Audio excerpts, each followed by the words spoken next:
আমি একটি হাদিসের প্রেমে পড়েছি। আপনি যখন নিজ কক্ষে নীরবে কান্না করবেন, আল্লাহ তখন ফেরেশতাদের উদ্দেশ্য করে বলেন, কোন জিনিস আমার বান্দার চোখে পানি আনলো? ফেরেশতাগণ বলেন, আপনার বান্দা সুখে নেই, আপনার বান্দা অনেকদিন হাসেনি। এই বলে ফেরেশতাগণ কান্না করতে থাকেন এবং আল্লাহকে বলেন, হে আমার রব, আপনি জানেন আপনার এই বান্দার হৃদয়ে কি রয়েছে, অতএব আপনি তার জন্য সবকিছু সহজ করে দিন।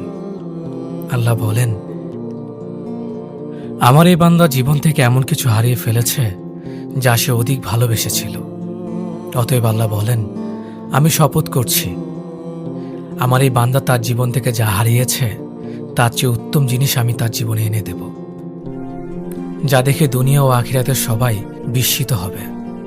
সুবহানাল্লাহ।